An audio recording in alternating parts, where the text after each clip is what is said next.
Alors, l'Observatoire d'éthique publique que j'ai le plaisir de diriger, en fait, travaille pas cette question des référents déontologues dans la fonction publique territoriale. C'est la raison pour laquelle j'ai demandé à Joanne Saison et Élise Untermeyer-Kerléo peut-être d'organiser quelque chose parce que je savais qu'elles avaient en la matière à la fois une appétence et une compétence. Et je les remercie très sincèrement d'organiser cette journée qui, franchement, est infiniment plus intéressante que la plupart des colloques auxquels nous participons d'habitude parce qu'on est ici dans de l'empirie alors que nous sommes des théoriciens qui souvent sommes un peu désincarnés, un peu éloignés de toutes ces réalités. Et justement, l'Observatoire a surtout travaillé sur des problématiques nationales, c'est-à-dire la déontologie parlementaire, notamment la déontologie gouvernementale. L'Observatoire porte une proposition phare dans le débat public depuis maintenant 1 an et demi, qui est celle d'instaurer un déontologue pour le gouvernement, mais il y a des spécificités au niveau local qu'on ne retrouve pas au niveau national. J'ai pu m'en rendre compte en ayant une première rencontre avec un certain nombre d'entre vous pour préparer cette journée d'études. On a aussi travaillé à l'Observatoire sur la haute fonction publique, et puis on a travaillé sur la déontologie des élus locaux, mais comme je vous le dis, pas sur les référents déontologues au niveau de la fonction publique. Donc moi, je suis très intéressé, comme beaucoup d'entre nous, à l'idée d'entendre les acteurs, comme je viens de le dire il y a un instant. Et c'est en profane en fait que j'interviens totalement ce matin, c'est-à-dire pour ne pas dire en incompétent, sur la question. Évidemment, il ne faut pas être juriste. Je suis d'accord avec le professeur Van Hendrich là-dessus, forcément, pour comprendre les enjeux. En tout cas, quand on est un juriste, il n'est pas garanti d'être bon, puisqu'il faut être d'abord et avant tout un bon juriste quand c'est le cas, et ce n'est pas toujours le cas. Il faut apprendre les choses dans le cadre d'une philosophie un petit peu plus large.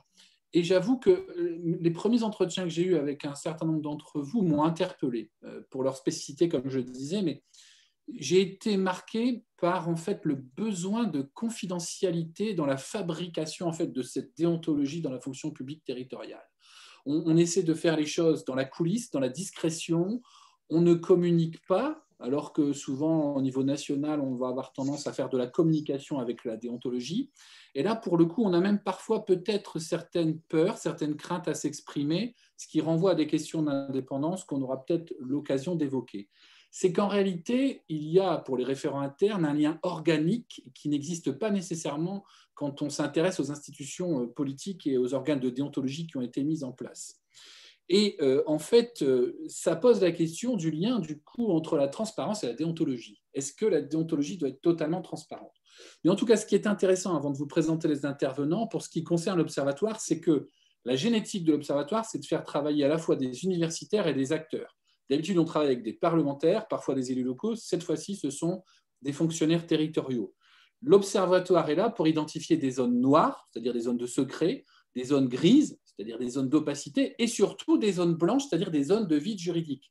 Et puisque la fonction de référent déontologue est neuve, eh bien, elle se construit progressivement. Et nous, en vous écoutant, ça va nous permettre de théoriser un certain nombre de choses qu'on mettra à la disposition de nos parlementaires ou du pouvoir exécutif, du gouvernement dans les prochains mois ou prochaines années, qui pourront du coup peut-être améliorer les règles, et je pense notamment à ces questions d'indépendance. J'ai aimé, j'en termine, une expression de M. Beaufils qui était l'enjeu de faire aimer la déontologie. La déontologie n'est pas une punition, souvent on voit la déontologie du côté du contrôle, mais la déontologie, ça doit être avant tout le conseil pour aboutir à une culture du réflexe, sortir des mauvaises pratiques. Bref, je parle du haut de ma chair et c'est beaucoup plus intéressant de vous écouter. Je vais donc vous présenter avec leur titre simplement les intervenants et je vais les laisser se présenter 1 minute et ensuite je leur poserai, mais je pense que je n'aurai pas le temps de poser toutes mes questions, 6 questions qui peu ou prou correspondent déjà aux questions qui ont été soulevées au préalable, comme quoi nous nous posons tous à peu près les mêmes questions. Alors, nous avons aujourd'hui avec nous M. Olivier Baudouin, qui représente la ville de Roubaix, qui est conseiller juridique au sein de la direction des affaires juridiques et qui est co-secrétaire permanent du collège de déontologie. Monsieur Baudouin, est-ce que vous pouvez peut-être vous présenter davantage? Oui, bonjour à tous, mais je pense que vous avez très bien résumé la situation. Comment passer de conseiller juridique à co-secrétaire du collège de déontologie?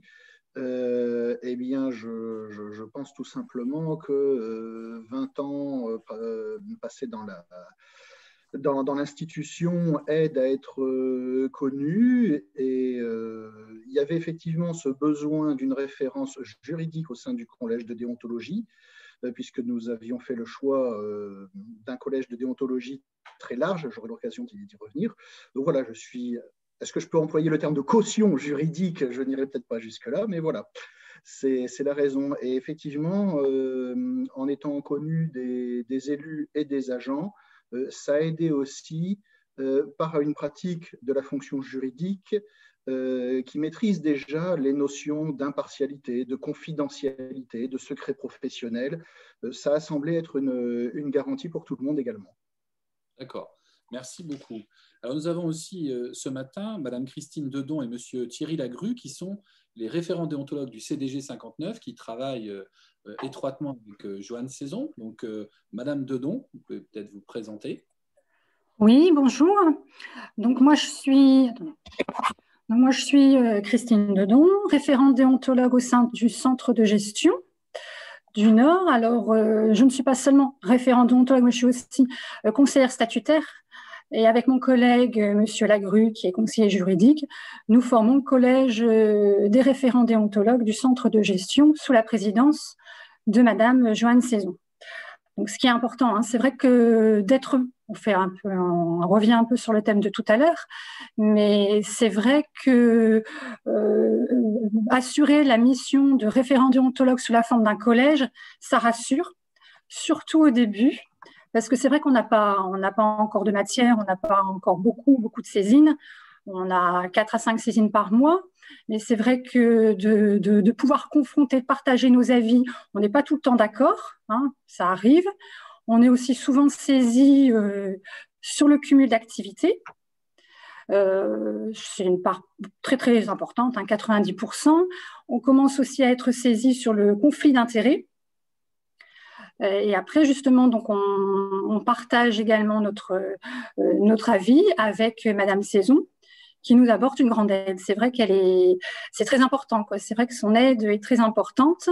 Et du coup, c'est vrai que nous, le fait qu'on soit plusieurs, ça rassure, ça permet de partager notre avis, ça permet de confronter notre point de vue. Et voilà, donc nous, donc, ce qui est aussi difficile, c'est que en tant que conseillère statutaire, on a une autre casquette. C'est vrai qu'on doit aussi répondre aux collectivités sous notre casquette conseiller statutaire et juridique pour mon collègue. Donc des fois, c'est pas toujours évident. C'est vrai que là-dessus, c'est pas toujours évident. Ensuite, On va peut-être revenir après, Madame Dedon, si vous voulez bien. Là, excusez-moi. D'accord. Déjà que vous présentiez chacun, pour qu'ensuite, je vous poserai un certain nombre de questions. On aille plus avant sur les questions de fond. Donc, peut-être, Monsieur Lagru, donc vous êtes également référent déontologue avec Madame Dedon. Oui, tout à fait. Donc, on ne vous entend pas, ou alors c'est peut-être que moi, mais... Bon, on n'entend pas Monsieur Lagru, il va arriver dans un instant. Peut-être Madame Janquin, qui est directrice générale adjointe du CDG 62. Oui, bonjour. Mais comme vous venez de le dire, je suis directrice générale adjointe au CDG 62. Je suis en charge du pôle des concours et du développement de l'emploi public. Et parallèlement, je suis membre du collège et 3 référents déontologues du centre de gestion du Pas-de-Calais qui sont tous les DGA. Voilà. Très bien, merci beaucoup. Donc, Monsieur Lagru, finalement, je vous vois. Allez-y. Voilà, vous m'entendez? Je vous entends. Voilà. Donc, Thierry Lagru, donc conseiller juridique au centre de gestion. Donc, je n'ai rien à ajouter par rapport à ce qu'a dit ma collègue Madame Dedon. Donc, tout à l'heure, on interviendra plus longuement pour les témoignages, en fin de compte. Voilà. Très bien. Et nous avons enfin Madame Aurélie Van Riest, qui est directrice des ressources humaines de la ville de Wascal. Oui, bonjour à tous. Bonjour. En fait, je ne suis pas DRH. Je remplace Monsieur Levillain qui n'a pas pu venir aujourd'hui. Je suis chargée en fait du SIRH et des opérations de rémunération au sein de la commune de Wascal. Mais j'ai dans mes missions le suivi des activités accessoires. Donc voilà, nous tenions là aujourd'hui. On est surtout là pour vous écouter les uns les autres, prendre note et voir effectivement, à ce jour, dès que nous avons des questions déontologiques, nous nous rapprochons de Madame Dedon et Monsieur Lagru d'ailleurs, du CDG 59, dès que nous avons des questions à leur poser. Voilà. D'accord. Et nous avons aussi M.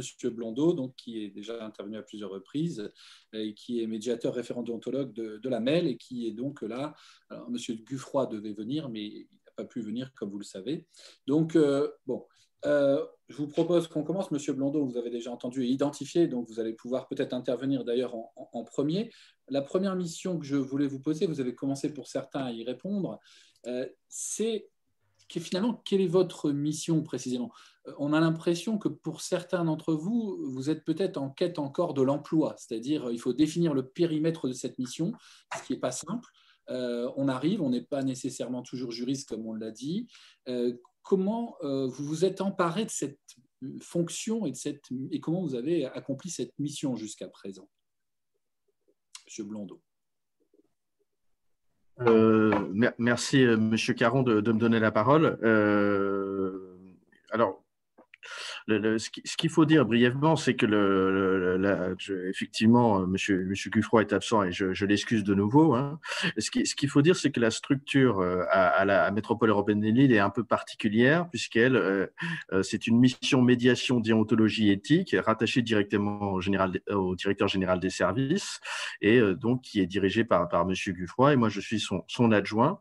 Et puis nous avons une directrice du projet plan de prévention des atteintes à la probité, sur lequel on reviendra peut-être plus tard, qui est avec nous et qui est déjà intervenue un peu plus tôt dans la matinée, qui s'appelle Mélanie Legrand. Donc c'est un point important parce que la déontologie à titre individuel peut aussi être liée à la déontologie sur le plan collectif. Mais on y reviendra sans doute dans la table ronde, Monsieur Caron.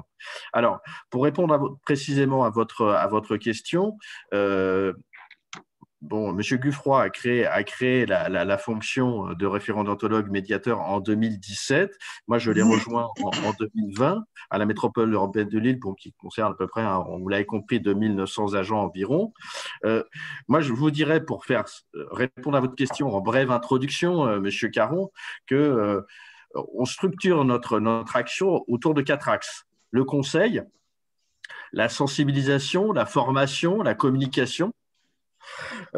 Troisième point, le rôle de référent alerte. On y reviendra certainement plus tard, mais notre collectivité, à la différence d'autres, a choisi de mettre le rôle de référent alerte sous le rôle de référent déontologue, enfin en lien.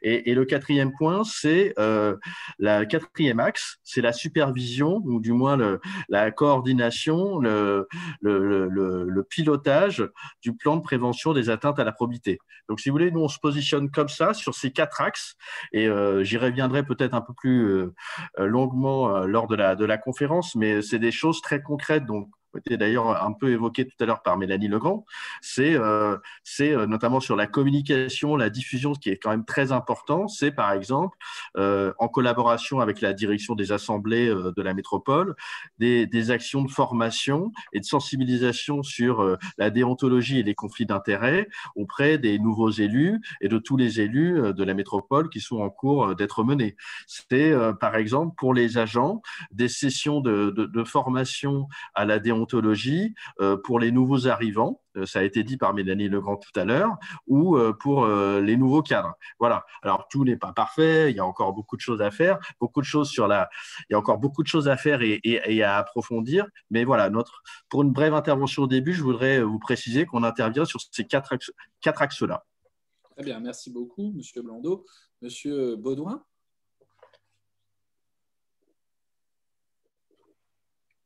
Bon, sinon, Madame Janquin, allez.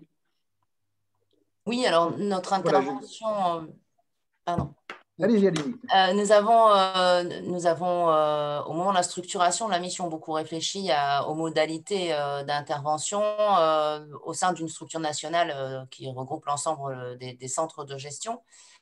Nous avons choisi d'être un collège de référents déontologues pour toutes les raisons qui ont pu être évoquées lors de la table ronde précédente, notamment les termes d'échange, et aussi pour nous permettre de nous déporter parce que le rôle des centres de gestion est tout à fait spécifique puisque nous travaillons au quotidien avec les collectivités, donc avec nos collègues, DGS, DRH, et qu'il est parfois compliqué d'être interpellé par un agent sur une question, alors que le lendemain, on a une réunion dans la collectivité.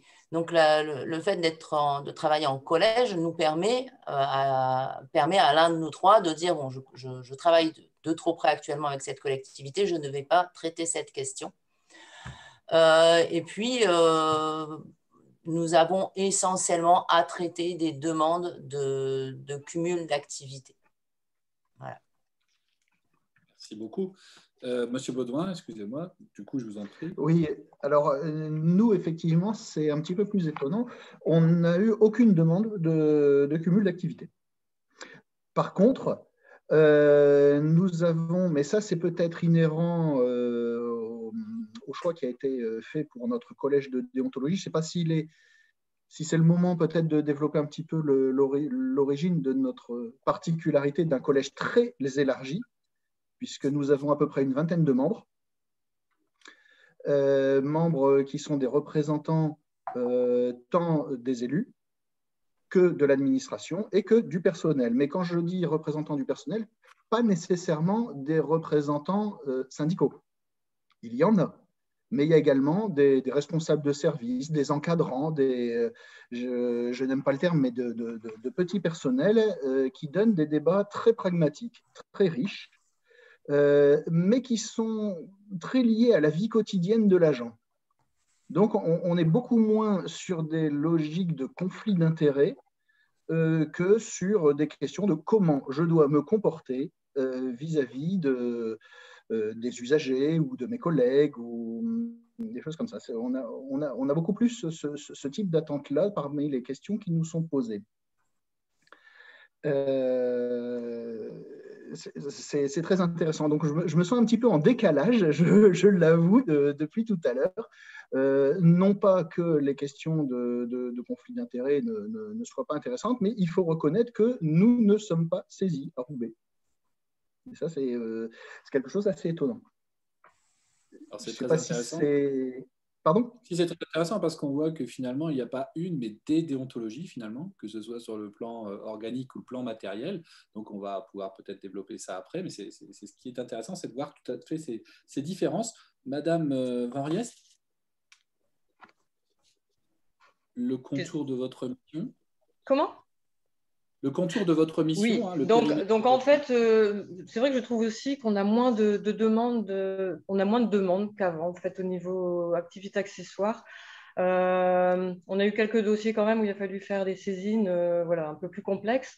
Maintenant, c'est vrai que les agents, quand ils viennent nous voir, les premières questions, c'est effectivement, je pense que est-ce que j'ai le droit, est-ce que j'ai pas le droit. Enfin, ils sont plutôt inquiets justement par rapport à leur mission principale. Est-ce qu'ils peuvent, est-ce qu'ils font en fait est correct ou, enfin voilà, c'est plutôt des questions d'appréhension. Mais c'est vrai que je trouve qu'il y en a beaucoup moins quand même qu'avant. Il y a moins de demandes qu'avant. Voilà.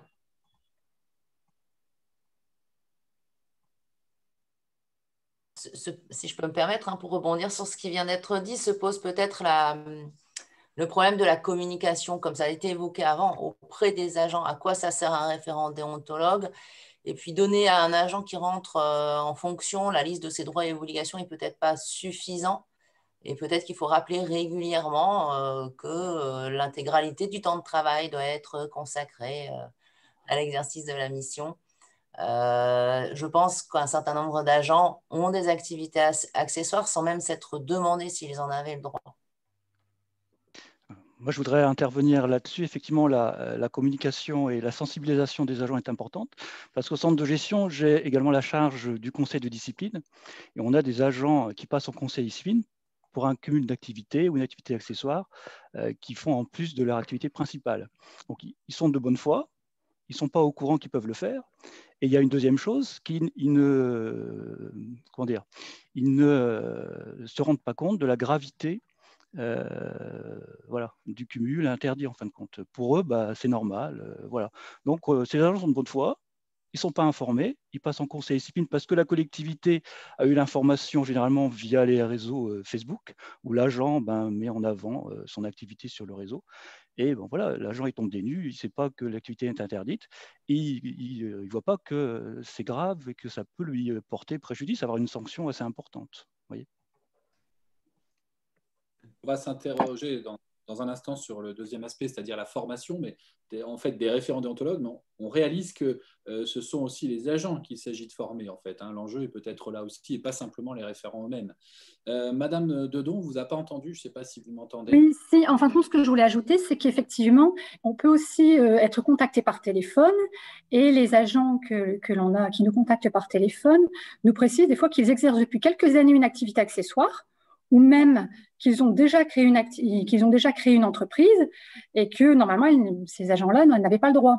Donc finalement, alors, je ne sais pas si c'est parce qu'ils ne le savaient pas, mais en tout cas, c'est vrai que c'est après, finalement. C'est pas en amont. Leur demande intervient en fin de compte après, une fois que c'est fait. Donc, je ne pense que c'est une méconnaissance aussi des principes déontologiques, du cumul d'activités. Enfin, ils ne savent pas qu'ils doivent demander l'autorisation de temps en temps. Enfin, après, il y en a d'autres. Il y a surtout concernant. Il peut y avoir aussi des agents qui le savent très bien, mais que ça a été découvert aussi par leur collectivité. Donc, c'est les collectivités qui nous appellent également, et puis pour nous demander ce qu'elles doivent faire. Voilà.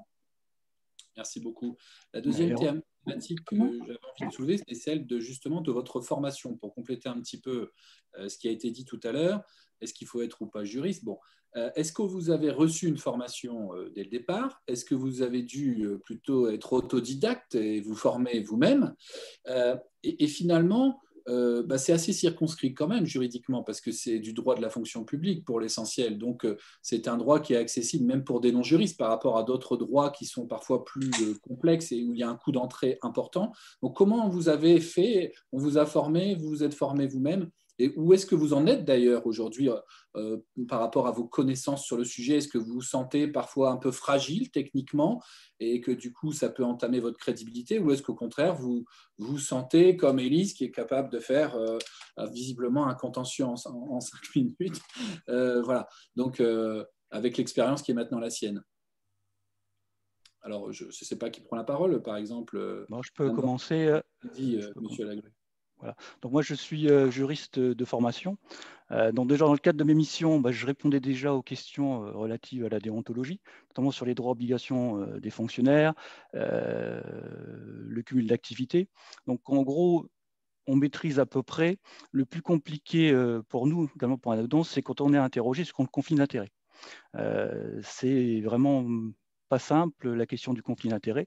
Donc, d'où l'intérêt aujourd'hui d'avoir Madame Saison comme présidente extérieure de notre collège, parce qu'on peut échanger nos avis là-dessus, argumenter, vraiment, voilà.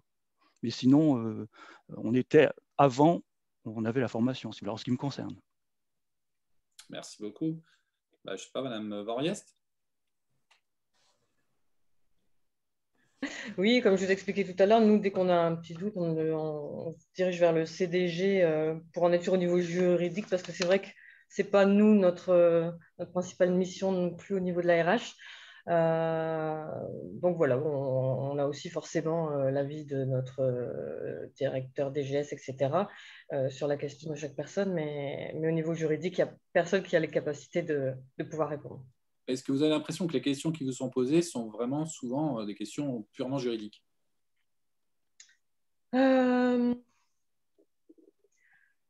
Oui, dans la façon de... au niveau de l'activité exercée, etc., il y a des... Quand même, moi je trouve qu'au niveau... Il y a quand même des questions qui se posent au niveau... Est-ce que c'est faisable? Est-ce qu'on a le droit au niveau, juridiquement? Est-ce que... oui, je trouve quand même. Ouais. Madame Janquin. Oui, alors sur la formation, moi, à titre personnel, je sors de l'université de la faculté de droit de Lille, tout comme un de mes collègues, et le troisième a une expérience du statut et du droit de la fonction publique qui justifie tout à fait sa nomination en tant que référent déontologue. Travailler dans un centre de gestion, c'est quelque part être un expert en statut, donc ça touche aussi au cumul d'activités. Après, c'est vrai que sur des questions, sur les conflits d'intérêts en cas de mutation publique-privée, c'est vrai que c'est parfois un petit peu plus compliqué. Et que là, on a vraiment besoin d'y réfléchir tous les trois, de se mettre autour d'une table pour dire, bon, et de se faire communiquer l'ensemble des éléments, parce que les modalités de saisine chez nous se font par courrier sous pli, double pli cacheté ou via un formulaire de saisine sur notre site internet. On demande toujours un maximum d'éléments tant qu'on n'a pas assez de pièces, tant qu'on estime qu'on n'a pas assez de pièces pour pouvoir peser les éléments. On continue à demander à l'agent. En ce qui concerne les saisines des collectivités, elles devraient… on a mené une campagne de communication l'année dernière par le biais d'un certain nombre de rencontres qu'on fait régulièrement dans les territoires et l'année dernière pour expliquer la loi de transformation de la fonction publique aux élus et à nos collègues des GS et des RH. Et on a beaucoup parlé, évidemment, de la déontologie, ce qui nous a amené à en faire la publicité, et on commence à avoir des saisines de collectivités. Mais jusqu'à présent, c'était réellement, voilà, c'était ouvert aux agents. Nous, on a modifié la page d'information sur le site internet. Il y a un formulaire de saisine collectivité, un formulaire de saisine agent. Et la communication se fait de cette manière. Je ne sais pas si j'ai répondu à vos interrogations. Très bien. Et d'ailleurs, quand on parle de conflit d'intérêts, on voit là la limite de la règle de droit, parce qu'il va y avoir une marge d'interprétation très forte. Où commence, où s'arrête un conflit d'intérêts, quand est-ce que je dois me déporter ou qu'on doit me demander de me déporter, c'est extrêmement compliqué et c'est de l'appréhension au cas par cas, a priori. Monsieur Blondeau. Je peux juste peut-être compléter en termes d'outils, quand même, les outils qui sont à disposition, et grand public, en plus, sur le site de la Haute Autorité, sont des outils intéressants, et la formation peut se compléter par des réunions. Moi, j'en ai assisté à une réunion CNFPT à Paris en présence de membres de la Haute Autorité qui finalement sont un peu d'échange de pratiques également, et ça alimente la formation puisque les textes changent. C'est une précision importante parce que justement, je vous avais posé la question de savoir si vous aviez suivi des formations au-delà de votre propre parcours universitaire. Il y a une question de Madame Legrand. Donc, Madame Legrand, vous pouvez l'adresser. Merci de me donner la parole. Je voulais peut-être, en espérant ne pas empiéter sur ce que Julien voulait dire ultérieurement, simplement vous dire que, en tout cas, au sein de la métropole européenne de Lille, l'axe du conseil déontologique aux agents, en fait, on a… la nature des dossiers au sein de la métropole, c'est à peu près 80% de questions d'agents sur le cumul d'activités, 15% sur le conflit d'intérêts, bien que ces 15%, je pense, sont depuis quelques semaines, quelques petits mois en augmentation, et je pense qu'on aura des statistiques qui vont évoluer sur la période en cours. Mais donc 80% de cumul d'activités, 15% de questions relatives au conflit d'intérêts et 5% pour les autres obligations déontologiques. Donc on est aujourd'hui effectivement assez axé sur le cumul d'activités. Mais à n'en pas douter, le conflit d'intérêts, la question qui se pose avant recrutement, en cours d'exercice des missions et puis après la cessation des fonctions, je pense que nos référents déontologues vont évidemment voir leur activité s'accroître sur ces sujets. Voilà. J'en ai terminé. Merci. J'en profite pour rebondir sur ce qui est dit dans le fil de discussion. Évidemment, je n'ai pas voulu réduire au droit de la fonction publique la fonction de déontologue, et ça fait intervenir d'autres branches du droit, mais je parlais de la centralité de ce droit dans l'appréhension du phénomène et des questions. Alors, Monsieur Blondeau. Oui, Monsieur Caron, vous avez posé 3 questions, donc je vais essayer d'y répondre brièvement. Sur la formation, en ce qui me concerne, moi je suis juriste de formation et j'ai un DESS ou un Master 2 de droit public. Et puis j'ai suivi la formation il y a très peu de temps d'administrateur territorial, donc où il y a effectivement des cours approfondis de droit de la fonction publique et puis de déontologie, voilà, lié à la déontologie spécifiquement. Donc sur ce sujet-là, il faut effectivement s'actualiser en permanence. Ça, c'est sur la réponse sur la formation. Sur sur la communication et la formation vis-à-vis des agents, moi, ce qui me paraît très important, là, on y reviendra peut-être encore une nouvelle fois plus tard, mais ce qui est très important, c'est la diffusion, la sensibilisation et la pédagogie auprès des agents comme des élus. Je reprends les deux exemples de tout à l'heure. On a un espace intranet sur le site intranet de la métropole européenne de Lille. Il y a la formation, ça ne peut marcher, et c'est pareil dans les centres de gestion, et ce sera pareil à mon avis dans toutes les collectivités territoriales, petites, moyennes ou grandes. Ça ne peut fonctionner, à mon sens, que si c'est diffusé, si l'existence de la fonction de référent déontologue est diffusée. Très clairement, bon, évidemment, nous, on est une grosse collectivité territoriale, mais comme la région de France ou d'autres métropoles, mais ça ne peut fonctionner que si, vous voyez, nous, on a mis en place au forum des nouveaux arrivants, Mélanie Legrand et le référent déontologue interviennent systématiquement, M. Guffroy ou moi-même. Il y a aussi la sensibilisation des nouveaux agents ou des nouveaux élus là, qui est en train d'être fait en collaboration avec nos collègues du service des assemblées sur la prévention des conflits d'intérêts, notamment pour les élus. Et puis, on a peut-être mis en place aussi quelque chose qui n'a pas été mis en place, à ma connaissance, dans beaucoup de collectivités. Il y a eu un engagement fort de la direction générale et des DGA pour inscrire une partie déontologie dans les entretiens individuels d'évaluation, qu'on appelle nous les EPA, mais peu importe. Dans les entretiens individuels d'évaluation, nous avons inscrit avec la DRH des éléments sur la déontologie, et les agents peuvent signaler s'ils ont des questions sur les repas, les cadeaux, les sujets de cumul d'activités, les sujets éventuels d'invitation par un prestataire, et ça doit faire l'objet d'un échange avec le management. Voilà. Sur la nature des saisines, et je m'arrêterai là pour cette intervention, sur la nature des saisines, Mélanie Legrand a tout dit, donc je m'arrête là. Monsieur Blondeau. Monsieur Baudouin, est-ce que vous aviez une formation, puisqu'apparemment, à chaque fois, passez-moi l'expression, on va chercher un peu le juriste aussi de service, donc pour exercer la fonction.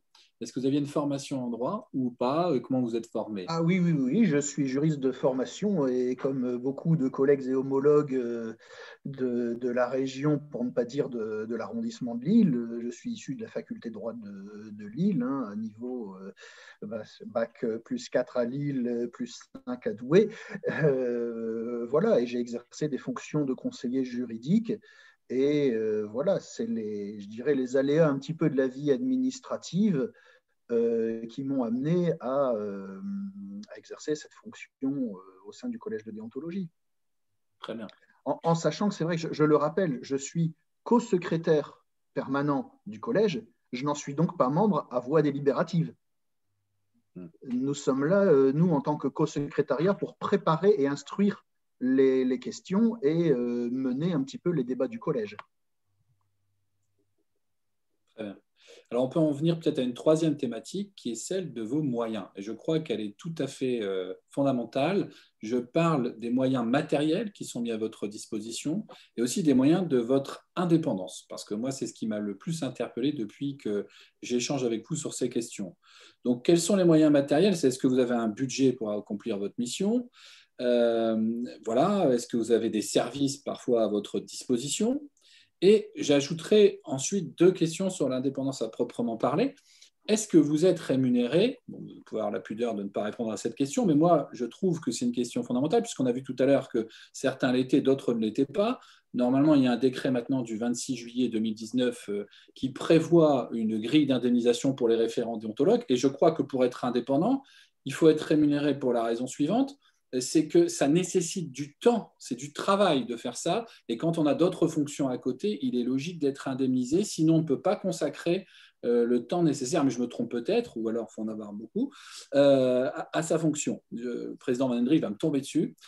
Président Van Endrich, que j'en profite pour saluer, qui est mon directeur de thèse. Et puis surtout, c'est la question de l'indépendance pour les référents internes. C'est-à-dire quand vous dépendez d'un directeur des services, comment est-ce que vous pouvez véritablement exercer la plénitude de votre mission? Normalement, effectivement, Élise a parlé du déontologue à l'Assemblée nationale, la fonction a été un peu placardisée il n'y a pas longtemps, mais globalement, il est indépendant des élus. Donc là, en l'occurrence, est-ce que vous n'êtes pas trop subordonné? Donc j'ai posé beaucoup de questions. D'abord les moyens matériels et ensuite plutôt la question de l'indépendance à proprement parler. Donc je ne sais pas qui veut commencer, peut-être Madame Janquin? Oui, alors les moyens, non, nous ne sommes pas indemnisés au-delà des indemnisations réglementaires que peuvent justifier nos postes avec l'expertise que nous avons. Après, nous correspondons à peu près au nombre de saisines en fonction du nombre d'agents couverts par un centre de gestion par rapport à tout ce que j'ai pu entendre tout à l'heure. Effectivement, nous avons quand même assez peu de saisines. Avec l'habitude, effectivement, on arrive à dire tout de suite si elle est recevable ou non, donc à répondre très rapidement ou à y passer assez peu de temps quand c'est un cumul d'activités sur une activité qui est déjà, pour laquelle nous avons déjà été interrogés. Je disais tout à l'heure, pour la garantie d'indépendance, j'ai reçu, comme mes collègues, une lettre de mission du président du centre de gestion suite à la délibération du conseil d'administration qui vraiment délimite mon périmètre d'intervention et qui vraiment pointe mon devoir de secret professionnel. Et avec maintenant le recul sur l'expérience, à aucun moment, le président ou le DGS du centre de gestion, les DGS, puisqu'ils ont changé, ne nous ont interrogés sur le contenu de cas. Voilà. On dit on a eu autant de saisines cette année qui ont concerné tel ou tel domaine, mais on n'est absolument jamais interrogé. Effectivement, maintenant, ça pourrait devenir un peu plus compliqué. Je rejoins la collègue référent déontologue du Rhône. C'est un peu ambivalent de pouvoir être saisi par les agents et par les collectivités. Mais pour le coup, vraiment, les moyens informatiques mis à notre disposition, on est en complète indépendance informatiquement parlant. Les formulaires de saisine nous sont transmis directement dans ma boîte mail. On a cette garantie d'indépendance. À voir la suite, est-ce qu'effectivement, quand on est saisi par un agent d'une collectivité et par son autorité territoriale, est-ce qu'à un moment, mais on n'a jamais eu à ce jour de choses qui pourraient ressembler à une intervention ou à une demande de renseignement. Très bien, j'ai vu que M. Beaufils, vous voulez poser peut-être une question à M. Janquin. M. Beaufils, vous avez levé la main. Entendez-vous?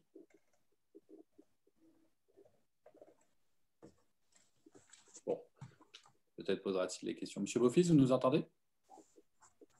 Alors bon, un autre intervenant peut peut-être réagir. Madame Van Riest? Donc par rapport à ce qu'on vient de dire, c'est vrai que moi, à mon niveau, en fait, c'est plutôt nous, la collectivité, qui faisons les demandes, qui faisons les saisines. Donc c'est vrai que ça ne nous est pas arrivé, ou je ne sais pas de se rendre compte que l'agent en question peut également faire la demande en parallèle de notre collectivité.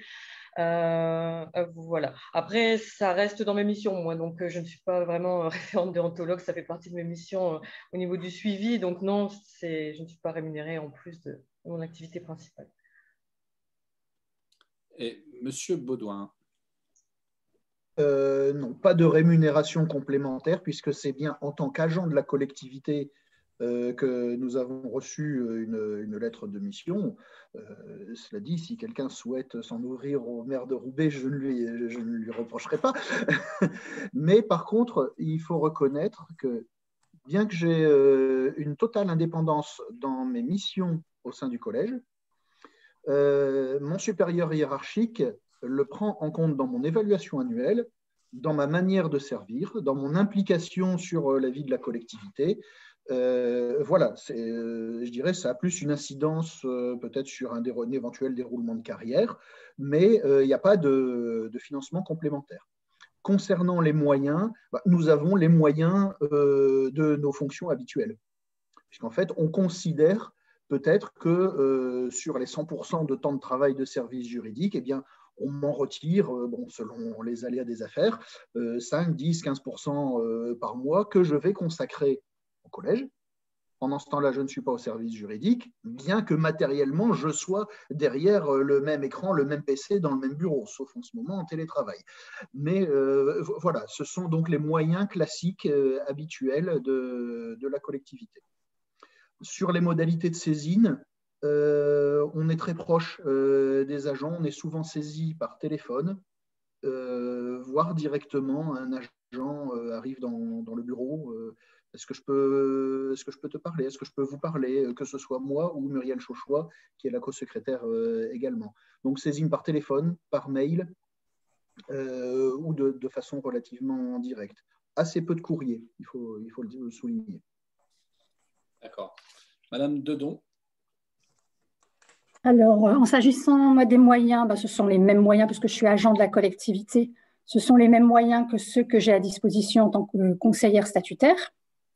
S'agissant de la rémunération, non, je n'ai pas de rémunération supplémentaire, ma mission se confond finalement avec celle de mes missions normales que j'exerce habituellement. En revanche, on exerce les missions en tant que référent déontologue en totale indépendance. Ni ma DGS, ni le président du centre de gestion, ni ma directrice, mon supérieur hiérarchique direct, ne connaissent des cas de saisine, n'ont un droit de regard sur nos courriers. On est en totale indépendance. Après, s'agissant de la saisine effectuée par les agents, ils peuvent nous saisir par le biais d'un formulaire directement sur la page dédiée du site du centre de gestion. D'ailleurs, c'est à ce titre-là que les principales saisines sont effectuées, également par courrier et puis également par téléphone. Bon, après, on n'a pas de ligne directe au niveau de la ligne téléphonique, on n'a pas de contact direct, de ligne téléphonique directe. En revanche, on a un mail direct déontologie cdg59.fr pour nous saisir. Voilà. D'accord, merci beaucoup.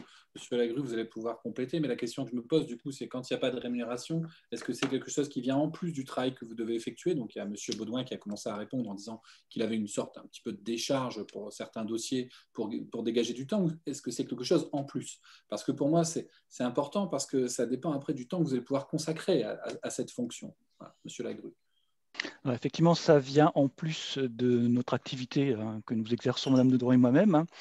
Donc, il faut dégager du temps et c'est effectivement pas simple. Je voudrais rajouter aussi, s'agissant de nos moyens, on a accès à des bases de données assez importantes où on trouve beaucoup de jurisprudence et ça nous aide effectivement dans nos réponses à ce niveau-là, effectivement. Voilà. D'accord. Monsieur Blondeau. Oui, pardon. Je vérifiais si le micro était bien ouvert. Donc, sur vos différentes questions, Monsieur Caron, sur la rémunération, c'est pas de rémunération supplémentaire. On est payé en tant que fonctionnaire territorial. Voilà, donc la rémunération classique d'un fonctionnaire territorial. Sur les modes de saisine, 3 modes de saisine classiques, comme ça a été dit par d'autres intervenants précédemment, par mail, par courrier ou par formulaire sur le site intranet de la collectivité, en sachant que dans les faits, beaucoup, comment dirais-je, de saisines arrivent par mail. Il y a beaucoup de saisines arrivent par mail sur une boîte mail sécurisée, référent déontologue, qui n'est lu que par les 2 référents déontologues et par l'assistante du service. Voilà. Ça, c'est sur les modalités de saisine. Et aussi, quelquefois, effectivement, comme ça a été dit par un précédent collègue, des collègues qui viennent nous saisir directement, comme ça, un peu au débeauté, dans une semaine de visu. Le troisième point, sur votre troisième question, elle est sur l'indépendance, la neutralité, l'impartialité, notamment l'indépendance.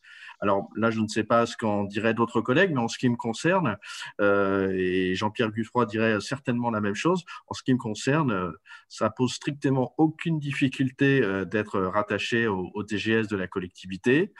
Là, vraiment, j'insiste là-dessus. Alors, c'est sans doute une question aussi de personnalité, mais peut-être. Mais en tout cas, c'est une question aussi de posture et de positionnement des référents déontologues. Ni le précédent DGS, ni l'actuel ne sont jamais intervenus à quelque niveau que ce soit dans nos réponses, dans nos préconisations, dans nos questions aux agents ou éventuellement sur des saisines de certains élus en collaboration avec la direction des assemblées. Donc, je répète encore une fois, en tout cas, c'est notre organisation interne, elle a ses défauts et ses qualités, et aussi ses défauts, mais l'indépendance du référent déontologue est inscrite dans une délibération de 2017, et dans les faits, au-delà de la délibération, ça pose, en tout cas, chez nous, ça pose strictement aucune difficulté. Voilà, j'espère avoir répondu à vos questions. Très, très bien.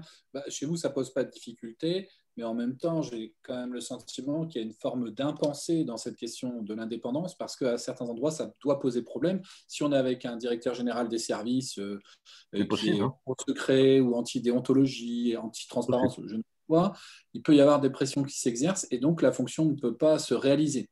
J'ai vu que M. Baudouin voulait réagir et ajouter peut-être quelque chose. Oui, je vous remercie. Je ne voudrais pas m'étendre trop longuement. J'ai vu qu'il y avait des réactions concernant le fait que dans le cadre de mon évaluation annuelle, c'est pris en compte. J'insiste sur une chose. Ce qui est pris en compte, c'est mon implication. Ma hiérarchie n'est pas au courant de ce que je fais dans le cadre du collège de déontologie. Elle sait juste que je participe aux travaux. Je ne lui rends pas de compte sur le contenu des travaux. Je tiens bien, et d'ailleurs, jamais ma hiérarchie n'a tenté, à un moment ou un autre, d'en savoir un peu plus. Là-dessus, j'ai une indépendance dans la façon de m'organiser. C'est juste que sur mon temps de travail de conseiller juridique, on m'a demandé d'exercer la mission de co-secrétariat. Voilà. Et sur l'indépendance, chez nous, l'indépendance du référent déontologue, dans la mesure où nous sommes organisés en collège, cette indépendance est garantie aussi par la collégialité. D'autant que je le souligne, notre nombre de membres du collège est important, nous sommes une vingtaine. Donc là, une fois que l'avis est voté, c'est l'avis d'un collège, ce n'est pas l'avis d'une personne. Et sinon, juste une fois en 2 ans de fonctionnement, il y a eu une remarque d'une personne qui disait « bon, il faudrait peut-être quand même que le collège soit un petit peu corporate ». Ça n'a pas été plus loin. Mais c'est quand même, ça montre que les tentations sont peut-être là et qu'effectivement, comme ça a été souligné, d'une personne à l'autre, d'un responsable à l'autre, l'appréhension de la déontologie et de son fonctionnement peut varier, effectivement. Tout à fait. Monsieur Beaufils, vous allez intervenir. Oui. Vous avez donné la parole, mais vous n'avez pas entendu, je pense. Merci beaucoup. Oui, très rapidement, je voulais revenir sur cette notion d'indépendance qui est au cœur de notre sujet, de nos préoccupations. Moi, je suis très à l'aise, peut-être plus que certains, pour parler de l'indépendance, pour 2 raisons. La première, c'est que je suis extérieur à tous les centres de gestion qui m'ont sollicité. Et la deuxième, c'est que je suis retraité. Donc, c'est aussi un avantage, je n'ai pas d'autorité permanente qui pourrait m'indiquer ce que le bien penser. Alors maintenant, je vais peut-être ne pas me faire des amis qui sont autour de la table, et je m'en excuse par avance, mais mes propos n'ont aucune connotation négative. Je reste interrogatif sur la double casquette de membres de la collectivité et de déonto. Dans mon expérience d'aujourd'hui, dans certaines collectivités, les petites bien évidemment, même si j'ai un conseil départemental d'un petit département, c'est le DGS qui est le déontologue. Donc vous m'excuserez, mais c'est quand même soumis à quelques questionnements. Je me questionne aussi sur, mais une fois de plus, hein, c'est une question pour faire avancer le débat, c'est bien qu'on ne soit pas tous d'accord. Je me pose la question comment on peut être conseiller statutaire, c'est-à-dire donner l'information aux employeurs territoriaux, et puis ça le lundi, et puis le mardi, être déontologue auprès des salariés. je m'interroge aussi comment on peut être DGA et déontologue. Et pour conclure et donner un exemple, je ne pense pas que tout le monde aurait pu répondre comme j'ai répondu très récemment. Alors, je vais prendre 2 minutes, mais vous verrez que ça vaut le détour. J'ai été sollicité par France 2 il y a maintenant 3 mois pour faire, alors c'est l'émission des Lucets, complément d'enquête. Donc ils sont débarqués, je ne sais pas comment ils ont eu mes références, mais en tous les cas ils sont débarqués pour faire un reportage sur le pantouflage des hauts fonctionnaires. Et ils pensaient que la situation était identique dans les collectivités territoriales. Donc, je leur ai expliqué ce qu'était un déontologue au niveau territorial et que l'approche qu'ils avaient de la déontologie des hauts fonctionnaires qui ont fréquenté les cabinets, etc., n'était pas du tout la même approche que celle du niveau territorial. Et cela les a beaucoup intéressés, à tel point qu'ils ont ajouté un module, si je prends l'expression, dans leur émission, qui passera très prochainement, puisqu'elle était programmée pour février, sur la déontologie dans les collectivités locales. Donc effectivement, moi j'en ai profité pour faire une présentation, comme je vous l'ai dit tout à l'heure, de ce qu'était la déontologie territoriale, et on a travaillé sur le dossier d'un ex-salarié, en l'occurrence ex-agent d'un département, qui a accepté, c'est elle qui a accepté bien évidemment de présenter son projet d'entreprise qu'elle a créé en ayant quitté sa structure, et nous avons passé une bonne journée avec France 2 pour présenter cette mission. Je ne suis pas sûr que si j'eus été à la fois DGS ou DGA de la collectivité, j'aurais pu participer à cette émission. J'en ai terminé. Merci beaucoup, M. Beaufils, pour ce témoignage. Sans tirer une conclusion définitive, on a quand même une première impression qui se dégage, c'est que la collégialité qui consiste à faire une sorte de mixture entre les internes et les externes est peut-être quand même la solution qui paraît la plus adéquate. Enfin, c'est juste une hypothèse. On verra si elle se vérifie avec les propos suivants. Excusez-moi. Oui, est-ce que je peux intervenir? Juste, excusez-moi, je suis Sophie Delpierre, CDG 83. Je voulais rebondir parce que nous avons eu la problématique de demande d'OPJ, d'avoir accès aux saisines, enfin, aux dossiers de saisine, et aussi d'informations dans la presse. Et c'est vrai que moi-même, au départ, j'étais référente déontologue, j'étais membre du collège, et je me suis enlevée du collège justement parce que ça m'avait interrogée.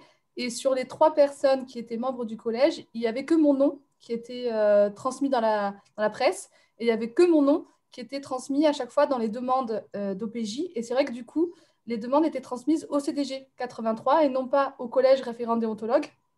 Et d'ailleurs, les OPJ révélaient en fait finalement ce qu'il pouvait y avoir dans la saisine au directeur et au président du CDG 83. Il prenait la responsabilité lui-même. Et c'est vrai que parfois, ça peut être vraiment délicat d'être dans la structure parce qu'il peut y avoir une confusion vis-à-vis des tiers. Donc, quelque part, je reconnais, pour l'avoir été moi-même dans cette situation, que c'est compliqué, effectivement, quand il y a l'intervention de tiers. Voilà, c'était juste une petite parenthèse. C'est très intéressant, cette question des liens aussi avec les journalistes. On ne l'avait pas soulevé. Ça serait intéressant de savoir si vous avez été souvent sollicité par des journalistes. Mais le temps passe. Je vois que Mme Icard veut poser une question. Priorité à la question de Mme Icard. Merci, quel honneur. C'est une réaction. C'est une réaction aussi en tant que cadre de direction, pour reprendre l'expression de M. Beaufils, haute fonctionnaire. Je pense qu'il y a vraiment une évolution globale sur le système de management dans les 3 versants de la fonction publique, et que nous percevons bien progressivement notre rôle, notre posture en termes de management qui évolue. Là où il y a quelques années, la question de la maîtrise de l'information était associé au manager, c'est-à-dire pour être un bon encadrant, un bon dirigeant, il faut maîtriser l'information. On voit bien que progressivement, là où nous, on a une plus-value, c'est créer les conditions pour que tous les systèmes fonctionnent. Je pense à la déontologie, donc avec l'indépendance nécessaire, mais on pourrait tirer le fil sur plein d'autres choses, notamment la question de la médiation. Un département pourrait parler du travail social, de la protection de l'enfance. Donc, c'est aussi comment les systèmes managériaux tiennent compte de la culture du secret qui est nécessaire aussi sur certains champs d'action publique. Ça, pour moi, ça me semble important. Donc voilà, c'est une réflexion que j'ai et que je partage avec vous tous. Et puis, ce que disait la personne là, du CDG du Var, ça m'interpelle aussi.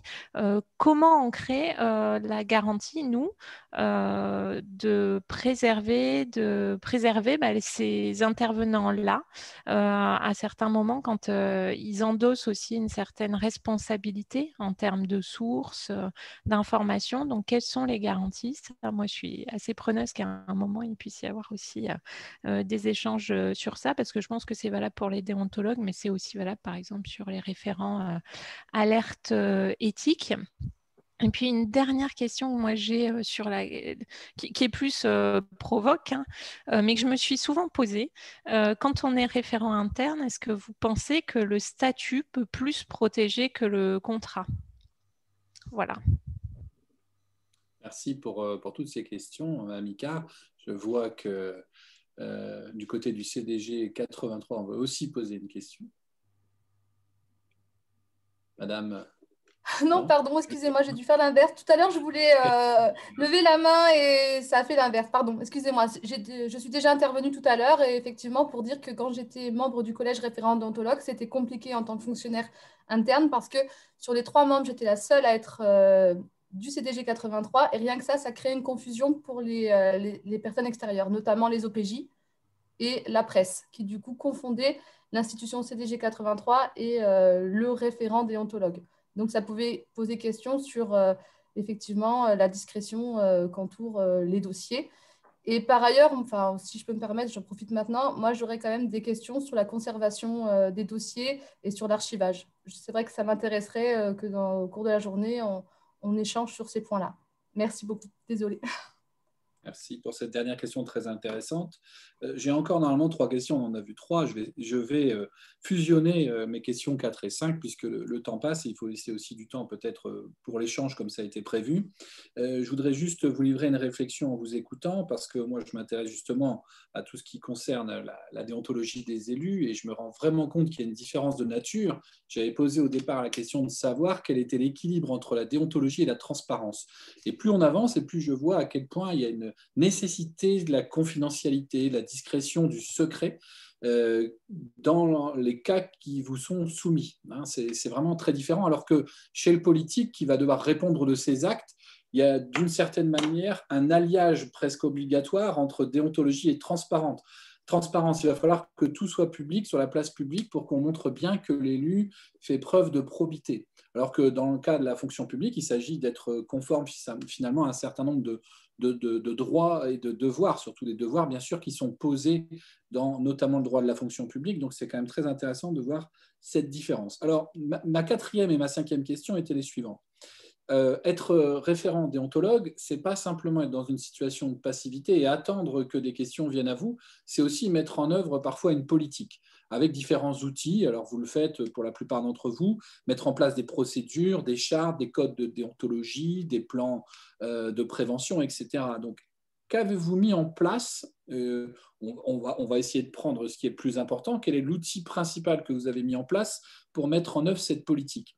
Et est-ce que vous avez le sentiment, je fusionne donc ma 5e question, que votre travail a un impact? Est-ce que vous avez l'impression d'être utile ou finalement parfois de faire chou blanc, de donner des coups d'épée dans l'eau et de ne pas être écouté au fond? Voilà. Et donc, si vous êtes indépendant, vous allez pouvoir répondre à la question très facilement. Alors, on va commencer avec Madame Janquin, par exemple. Alors, on va prendre un rebond. Sur la question de l'impact, effectivement, une fois qu'on a apporté une réponse, on ne sait pas les suites qui peuvent être données par l'agent, puisque jusqu'à présent, c'était essentiellement les agents qui nous contactaient. Sur ce qu'on a mis en place, on a assez peu de recul. Donc, on avait d'abord mis en place une très grosse campagne de communication auprès des collectivités, avec mise à disposition d'affiches à exposer à leurs agents pour faire connaître le collège des référents déontologues. avec en prévision une nouvelle campagne de communication suite au renouvellement des conseils municipaux, conseils communautaires. Bon, avec la crise sanitaire, l'ensemble des instances a été renouvelé avec retard, y compris et en dernier lieu les CA des centres de gestion. Donc, le projet est de remettre à nouveau la communication au cœur du système pour expliquer aux collectivités que le Collège des référents déontologues a un nouveau rôle à jouer, hein, puisqu'il intervient si la collectivité a un doute par rapport à des perspectives tracées par des agents, et en amont d'une saisine éventuelle de la haute autorité, et qu'il est aussi de leur devoir d'informer leurs agents sur leurs droits, leurs devoirs et l'existence du Collège des référents déontologues. Et on a aussi à travailler probablement encore plus entre centres de gestion, puisque on travaille tous pour nos collectivités, enfin à l'échelle de nos territoires, avec probablement des problématiques qui se croisent. Je regarde Mathilde Dicard, avec probablement des pratiques qui se croisent et sur lesquelles on pourrait, à la limite, alléger le travail des référents déontologues, puisqu'on pourrait mutualiser nos expériences. Tout à fait. Merci beaucoup. Je vous demanderai d'être le plus synthétique possible maintenant dans vos interventions, puisque le temps passe. Monsieur Baudouin. Oui, effectivement. Moi, je rebondirai aussi sur la confidentialité, l'anonymisation. C'est une obligation. Par contre, dans une collectivité comme Roubaix, une grande collectivité, on peut le dire, ça n'est pas gigantesque non plus. Quand on est amené à exposer certains faits, même en les anonymisant, la difficulté, c'est que tout le monde finit à un moment ou à un autre par reconnaître de quelle personne, de quel service il peut s'agir. On a même eu un cas où on a dû tellement anonymiser les choses que la question ne voulait presque plus rien dire du coup. Ça, c'est une difficulté également, à laquelle on est régulièrement confronté. Difficulté qu'il faut évidemment prendre en compte. Ça se rencontre d'ailleurs beaucoup plus sur les questions d'alerte éthique, cas de figure dans lesquels bien souvent, il n'y a pas 36 personnes qui sont au courant de ce qui peut être révélé. Et donc forcément, même en anonymisant au mieux, la source risque d'être identifiée. Ça, c'est une problématique. On n'a pas encore de réponse absolue là-dessus. D'accord. Merci, Monsieur Baudouin. Donc, Monsieur Blondeau, si on généralise, si on essaie d'élargir, sur les politiques que vous avez menées, est-ce que vous avez mis en place un outil en particulier qui mériterait d'être diffusé? Oui, personne n'est parfait et nous non plus, on n'est pas parfait. Et je crois que le travail des référents déontologues, il se construit jour après jour par la sensibilisation, la formation et la communication. Moi, si la MEL n'est pas plus parfaite, et il y a encore beaucoup de choses à faire, comme je pense dans beaucoup d'autres collectivités, peut-être moyennes ou grandes, je pense qu'il faut, tout le monde, on peut partager au moins ce constat. Si moi, je devais retenir 2 ou 3 dispositif que nous avons proposé et mis en place, c'est d'une part un guide de déontologie des agents qui doit être réactualisé là à l'occasion du nouveau mandat, enfin de la nouvelle mandature. Ça, c'est le premier point, diffusé sur intranet et dans les services, qui doit être réactualisé. Deuxième point, c'est les sessions de formation animées par la direction des assemblées et par la mission médiation déontologie éthique sur tout ce qui est soit auprès des nouveaux arrivants agents, soit auprès des nouveaux élus qui viennent d'être élus l'année dernière au sein du conseil métropolitain, comme là c'est fait par exemple en ce moment en janvier, en février. Et le troisième point, peut-être qui est un élément peut-être différent par rapport à d'autres collectivités territoriales ou même l'État, en tout cas certains ministères, c'est que cette insertion sur laquelle Mélanie Legrand, notre collègue, pourra revenir, cette insertion de questions liées à la déontologie dans le formulaire des entretiens individuels des agents, qui amène beaucoup de questions et qui oblige, dans l'entretien d'évaluation, les managers et les agents à se poser un certain nombre de questions. Et ça me paraît intéressant de souligner. Merci. Merci beaucoup. Alors, est-ce qu'il y a un outil, Madame Van Riest, que justement vous pratiquez à Ouascal et qui mériterait de faire école? Un outil, nous, en fait, on passe la communication via nos bulletins de paie dans les codes RH qu'on donne tous les mois. Donc, on réinforme constamment en fait, les agents qui a la possibilité, voilà, au niveau déontologie, au niveau activité accessoire, de pouvoir venir déclarer et en discuter avec nous. Voilà, c'est l'un des principaux outils qu'on met en place à Ouascal. D'accord. Et au CDG 59, à part l'outil Joanne Saison, est-ce qu'on a d'autres outils à disposition, Monsieur Lagru, Madame Dedon? On a la page dédiée du centre de gestion avec plusieurs documents. Alors, il y a une information qui devrait également partir au niveau des collectivités pour informer leurs agents qu'ils peuvent nous saisir, parce que jusqu'à présent, aucune information officielle n'a été donnée aux agents. Mais après, il y a la page dédiée, il y a 7 documents que les agents peuvent venir consulter sous la forme de CDG Info. Alors, ça va aux compétences et au rôle des déontologues, des référents déontologues, en passant par les contrôles déontologiques des collectivités, la déclaration préalable, les obligations déclaratives, le cumul d'activités de rémunération, l'exercice d'une activité privée lorsque l'agent a cessé temporairement ou définitivement ses fonctions, et j'en passe encore d'autres. Voilà, pour l'instant, mais il y a une information officielle qui va partir du centre de gestion incessamment sous peu.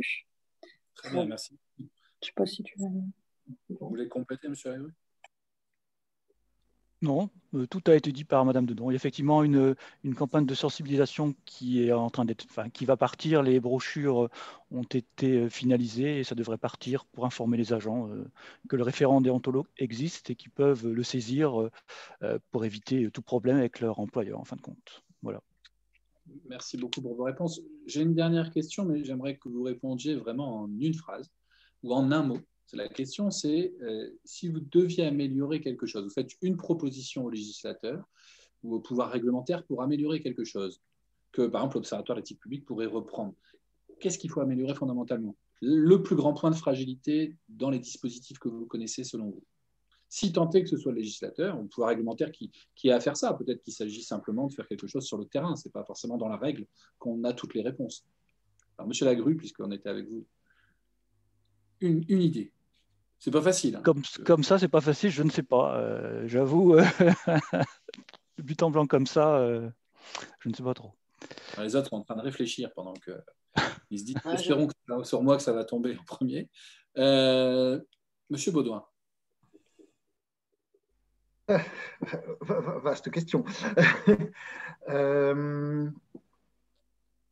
Peut-être de rendre les avis un peu plus contraignants de façon légale.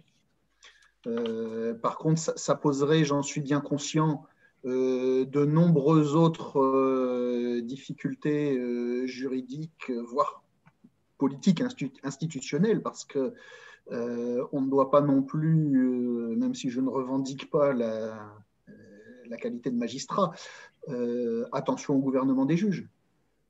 Tout à fait. Là, je pense plutôt sur la déontologie de l'élu. Après, sur la déontologie des agents, le collège n'a pas non plus à se substituer à une DRH ou une autorité territoriale. Bon, je parle du collège pour mon cas personnel. D'accord. Madame Van Riest, s'il y avait une chose à améliorer, selon vous, dans les dispositifs existants, est-ce que vous m'entendez? Excusez-moi, c'est une bonne question. Je sèche. Je vous dis ça parce qu'après, sinon, les régulateurs, ceux qui vont produire les normes, souvent ne sont pas sur le terrain. Donc, c'est pour ça que l'idée, c'est de faire remonter vers eux ce que vous connaissez bien. C'est ça qui est intéressant, pour qu'ils s'instruisent de vos expériences. Madame Janquin, est-ce qu'il y a une idée? Peut-être, comme le soulignait Mathilde Icard, quelques interrogations sur la protection des référents déontologues, effectivement, pour les mises en cause qui ont pu être évoquées par notre collègue du CDG 83. En revanche, pour moi, l'amélioration qu'on peut attendre, mais je pense qu'on peut provoquer, c'est de travailler plus en réseau. Le travail en réseau. Après les avis plus contraignants. Monsieur Blondeau. Oui, moi, je vais répondre peut-être à une pirouette, par une pirouette à M. Caron, à votre question. Pour ma part, mais ce n'est qu'un avis personnel, ça n'engage pas forcément la métropole européenne de Lille quand je dis ça, mais vous nous demandez un avis personnel. Moi, je ne suis pas certain qu'il faille des dispositifs ou des instruments législatifs ou réglementaires supplémentaires. Appliquons l'existant, crantons, avançons. On voit que dans beaucoup de collectivités, petites, moyennes ou grandes, un certain nombre de dispositifs existants et de prévention et de sensibilisation ne sont pas encore mis en place. Donc déjà, quelle que soit la collectivité, petite, moyenne ou grande, avançons, crantons, diffusons, communiquons. Et pour ma part, je ne suis pas certain qu'il faille aujourd'hui créer une nouvelle législation. Je vois que Johan Saison dit justement dans le fil de discussion qu'il y a plusieurs points dans le cahier des charges. De toute façon, systématisons et diffusons les chartes de déontologie, les rapports d'activité. Et puis, il faut aussi travailler sur le statut du référent, la nature de la vie et la systématisation du réseau. Beaucoup de choses sont ici résumées. Je crois qu'il y a encore Madame Dedon qui n'a pas forcément pu s'exprimer pour nous dire quelle est éventuellement son idée pour améliorer les dispositifs existants. Et puis ensuite, on pourra prendre quelques questions avant de conclure cette matinée. Je n'ai pas forcément beaucoup d'idées, mais bon, après, le référent déontologue a un rôle de conseil, il donne des avis, mais finalement, il n'a pas beaucoup de pouvoir, puisque finalement, l'agent fait ce qu'il veut de cet avis. Donc, est-ce qu'il faudrait lui donner plus de pouvoir? Est-ce qu'il faudrait que ses avis soient plus suivis? Ou est-ce que c'est plutôt pas mal comme ça? Voilà. Très bien, merci beaucoup. Donc, je vois qu'on a quelques questions. Alors, Monsieur Deschaux, Raphaël Deschaux, qui veut poser donc une question. Je ne vois pas votre... Voilà. Bonjour, est-ce que vous m'entendez? Oui, très bien, monsieur.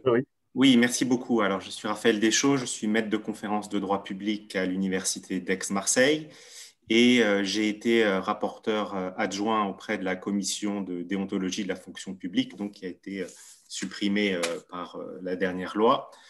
Et en tant qu'universitaire, vraiment, je me suis demandé, lorsqu'il y a eu cette réforme, est-ce que cette internalisation du contrôle déontologique constitue un recul ou une diminution du contrôle?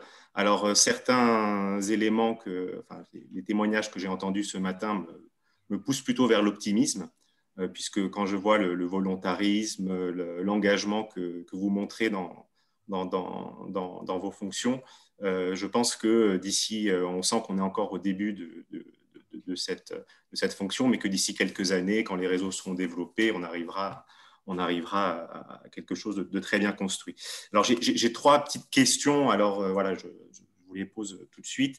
Tout d'abord, j'ai vu aussi dans le chat qu'il y avait beaucoup de remarques sur la difficulté technique des concepts juridiques qui sont mis en œuvre, comme le conflit d'intérêts.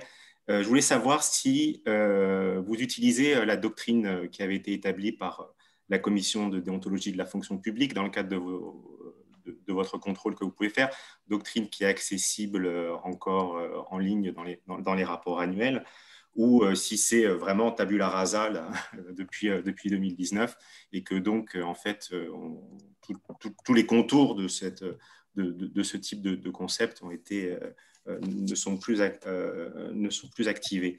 J'ai une autre question. J'étais très intéressé par le chiffre du nombre de saisines, évidemment, que vous pouviez connaître, mais je me pose des questions quant au public qui peut vous saisir. Et notamment, ça a été évoqué par un intervenant, quid des DGS, des DGA. qui, sur le départ, enfin, c'était le type d'affaire que l'on connaissait bien à la commission de déontologie, un DGS qui, après 20 ans de bons et loyaux services, décide de devenir le référent de Veolia dans le territoire ou qui décide de monter sa propre entreprise juste à côté. Et puis, on lui disait, non, pendant 3 ans, vous n'aurez pas de contact avec votre ancienne collectivité. Et puis, il disait, bon, alors je reste. Et je dois vous avouer que là-dessus, les témoignages que j'ai entendus m'ont plutôt poussé au pessimisme. J'ai l'impression que pour tout ce qui est catégorie B, catégorie C, le contrôle déontologique sera très efficace, mais pour les plus fortes autorités des collectivités territoriales, ça risque d'être un peu plus compliqué. Et enfin, une question vraiment purement théorique, est-ce que vous avez déjà saisi la HATVP en cas de doute ou quant à une situation complexe au point de vue déontologique? Voilà, merci beaucoup en tout cas. Merci beaucoup, Monsieur Deschaux. Je crois que vous posez une question importante sur les disparités de questions qui peuvent se poser selon la catégorie A, B, C, voire A+, évidemment, surtout avec qui contrôle par exemple le DGS quand le déontologue est finalement dépendant organiquement de ce DGS, notamment. Je n'apporte pas la réponse, je pose juste la question. Il y a plein de questions qui peuvent être soulevées. Alors, est-ce que quelqu'un veut répondre à Monsieur Deschaux, peut-être Monsieur Blondeau? Alors, je ne suis pas sûr d'avoir bien compris toutes les questions. En ce qui concerne je voudrais, par exemple, que vous pouvez répéter votre dernière question, Monsieur Deschaux. Est-ce que vous avez déjà rencontré des cas vous avez la possibilité de saisir la HATVP, la haute autorité, en cas de doute ou de problème particulier vis-à-vis d'un contrôle déontologique? Est-ce que ça vous est déjà arrivé? C'était juste un retour d'expérience. Ok.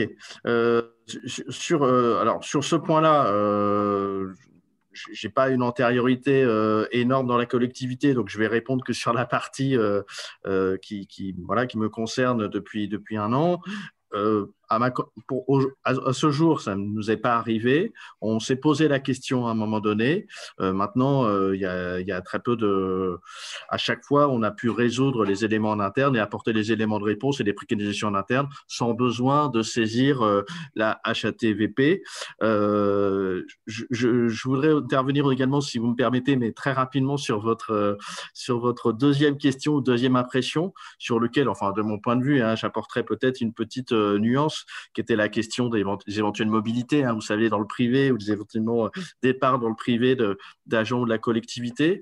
Alors, évidemment, le contrôle est difficile, le contrôle est très difficile, et d'ailleurs, on le voit encore lorsqu'on lit le rapport HATVP pour 2020, mais pour les agents de l'État ou les cabinets ministériels, etc. Mais en ce qui nous concerne, si ça peut intéresser des personnes, on a une procédure très pratique qui consiste à ce que la DRH service recrutement nous interroge, en tout cas systématiquement, lorsqu'elle a un doute, soit sur l'arrivée ou soit sur le départ d'un agent par rapport aux fonctions précédemment exercées dans le privé, ou au contraire que cet agent voudrait exercer dans le privé.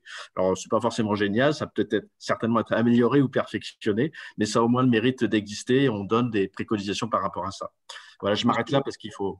Parce qu'il est bientôt 12h30 et justement c'est très bien parce que vous faites le pont avec l'après-midi, puisque cet après-midi on va justement parler des cumuls d'activités et des conflits d'intérêts. On fera un bilan des nouveaux contrôles déontologiques confiés à la HATVP qui a été transformé. Ce que je vous propose, puisqu'il est un peu tard, je sens que beaucoup de monde veut intervenir, je ne veux pas être un maître des horloges tyrannique, c'est juste que vous puissiez rapidement poser pour les 4 derniers intervenants qui ont levé la main, poser une question ou on va dire tracer un peu un chemin pour l'après-midi.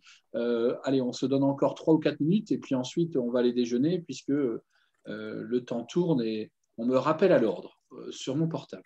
Voilà, alors je propose qu'on commence avec Monsieur Beaufils.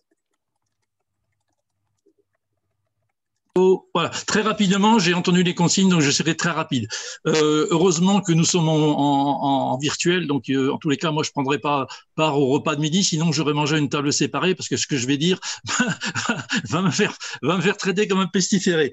Pour l'intervention que je souhaite faire en trois points, le premier, pour répondre à l'intervenant précédent, maître de conférence, ancien membre de la commission de déontologie, oui, moi, je continue à utiliser la jurisprudence de la commission de déontologie. Sur le deuxième point, tout à l'heure, j'ai dit qu'on avait une évolution ou une modification, je ne sais pas comment dire, des saisines. En l'occurrence, on passe des cumuls à des questions plus précises, je ne sais pas s'il faut dire pertinentes, mais en tous les cas, autres. Et on a aussi une évolution des catégories. On passe des catégories C aux catégories B, voire aujourd'hui A et A+. Et en particulier, il y a un métier qui est très sollicité par les A et A+, c'est avocat. Donc, j'ai été saisi plusieurs fois sur des départs sur des cabinets d'avocats. La dernière question, oui, sur la haute autorité. Oui, moi, il m'est arrivé de saisir à 2 reprises la haute autorité par courriel et j'ai eu une réponse chaque fois dans les 48 heures. Dernier point, c'est là que je mangerai à ma table tout seul. Sur la proposition que vous aviez faite tout à l'heure, plus largement, s'il y a une proposition qui doit être faite ou un amendement qui doit être proposé, oui, moi, j'en proposerai un d'amendement, c'est que l'obligation d'externalisation soit une réalité. J'ai dit. C'est fait. Voilà, merci beaucoup. D'ailleurs, je vois qu'il y a beaucoup de questions ou de remarques très pertinentes dans le fil de discussion. Je ne sais pas si M. Delobel peut le copier-coller pour qu'on en garde une trace. Je sais qu'on enregistre, mais je ne sais pas si ces éléments-là sont conservés. Ce serait bien. Il nous reste donc 3 questions. On laissera la parole, le mot final à Lise Untermaier, pour qu'elle nous fasse justement la transition avec l'après-midi. Alors, M. Deschaux, une petite réflexion supplémentaire. Pardon, non, pas de réflexion par rapport à ce qui a été dit. Juste, j'étais rapporteur auprès de la commission de déontologie, je n'étais pas membre. Voilà, d'accord, très bien. Monsieur Baudouin. Oui, sur le fil, je réagis à la question de la participation et de l'implication des organisations syndicales. Alors, chez nous, à Roubaix, il y a des représentants des organisations syndicales qui siègent au sein du collège de déontologie et contre toute attente, on a déjà pu voir que des élus pouvaient être en désaccord entre eux, je parle d'élus de la majorité, et on n'avait pas de logique clanique, OS d'un côté, élus de l'autre, administration de troisième part. Non, on a déjà vu des représentants syndicaux être d'accord avec des élus contre un autre élu ou contre l'administration. Enfin voilà, il n'y a pas de schéma préétabli en fonction des positions que les uns et les autres peuvent avoir dans d'autres instances. Voilà, comme on doit être bref, je m'arrêterai là, mais je pense que c'était à souligner parce que c'est quelque chose auquel, j'avoue, on ne s'attendait pas quand on a mis en place ce dispositif. Voilà un premier élément de réponse à la question qu'avait soulevée Mme Icard. Donc, Élise Untermaier-Carriot, il me reste à vous donner la parole et surtout à vous remercier, ainsi que Joanne Saison, pour cette très belle matinée, ainsi que tous les intervenants. Élise va pouvoir conclure. Et René Dosière tenait à s'excuser, il a dû partir il y a quelques minutes, il a trouvé les débats passionnants, il essaiera de se reconnecter cet après-midi. Donc, Élise, je t'en prie, c'est à toi de conclure cette très belle matinée. Merci Mathieu. Non, mais je ne tenais pas spécialement à conclure. Au départ, je voulais réagir sur ce que disait Monsieur Deschaux et en lui promettant qu'on aborderait les questions qu'il soulève cet après-midi. Pour ma part, en tant que référent déontologue, j'utilise énormément les rapports d'activité de la commission de déontologie de la fonction publique. J'ai toujours le nez dedans, encore aujourd'hui, malgré sa suppression. En attendant la jurisprudence à venir de la HATVP, et j'espère bien qu'on discutera de tout ça cet après-midi. Et puis, je voudrais dire aussi à M. Beaufils que je le soutiens complètement et que je déjeunerai volontiers avec lui. Et puis, par ailleurs, pour rebondir sur la question, les pistes d'amélioration, et ça pourra peut-être servir de conclusion, moi, je me demande s'il ne se dessine pas, peut-être pas l'année prochaine, mais à moyen terme, si on ne peut pas espérer qu'un jour se mette en place un réseau de référents, un peu sur le modèle du réseau des délégués dont dispose le défenseur des droits. C'est peut-être quelque chose, ça pourrait être une piste de réflexion pour l'avenir. Et on en revient toujours à cette idée que l'avenir, c'est le réseau des référents déontologues. Parce qu'ensemble, on est plus fort. Voilà. Je n'en dis pas plus et je te redonne la parole. Merci beaucoup en tout cas et à tout à l'heure. Merci à tous. Écoutez, je pense que c'est maintenant l'heure du déjeuner. Un grand merci. On a tenu à peu près les délais, donc c'est parfait. On remercie encore le centre de gestion 59, bien entendu, et puis tous nos partenaires. Voilà, à tout à l'heure pour d'autres aventures extrêmement nourrissantes. Merci. À tout à l'heure. Tout à l'heure.